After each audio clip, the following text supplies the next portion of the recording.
So, this is called Superman. I wanted to be your superhero, but all the best ones were already taken.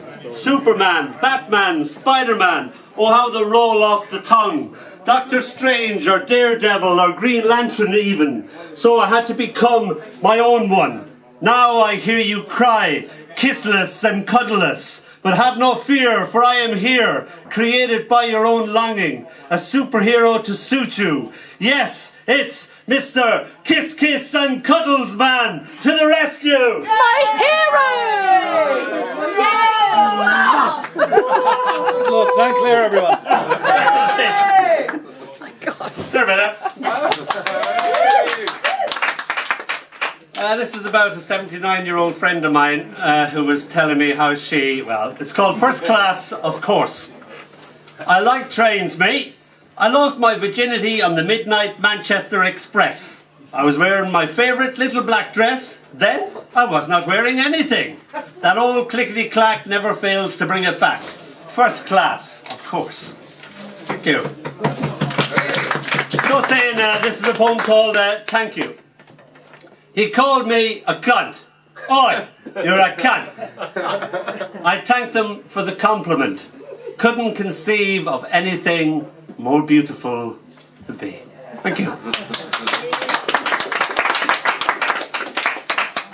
This is a poem for Glyn Pope, the organiser of the festival in France. I keep on saying that festival in France. You've been to France. I've been to bloody France, yes I have. I thought you'd never ask. Thanks for the invite to come with you. Last minute. This is called The Only Way of Looking at a Bird. This is my little girl and she used to look at everything with intensity and fascination. So, the only way of looking at a bird. She looked at the bird with all of herself, as if by some alchemy of thought she flew into its shape, as it became the air, her mind opening its wings to the sky. The house now a little blue egg far, far below her. Her voice curving into a beak that flung its beam into the song of self, scrawled across the sky, becoming sunset, so that becoming human again was a grief that could only be expressed in birdsong.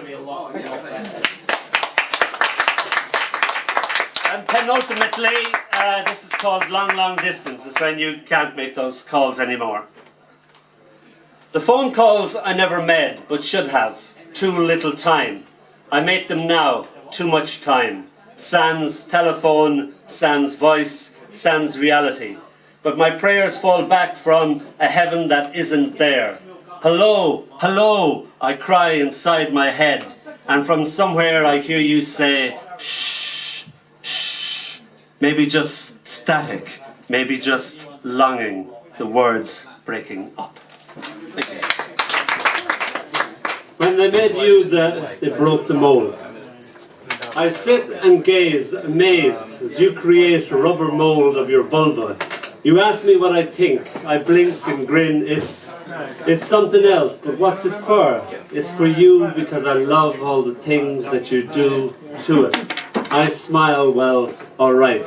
For years your masterpiece held pride of place above her mantelpiece. Created heated debate over how much was too much or how far was too far, or as Mel said, it ought to be allowed. People were often affronted, but you, being you, as was your wont, proudly declared, I am not ashamed of my cunt.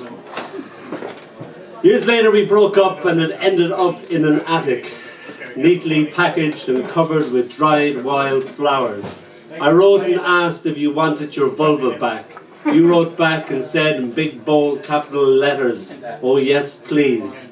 And so, like a Rosetta Stone, it was returned to its original owner with a little note attached that simply said, thank you for the gift of this and for loaning it to me for all these years. It was greatly loved and greatly missed, then sealed with love and a single kiss. Thank you. Yeah!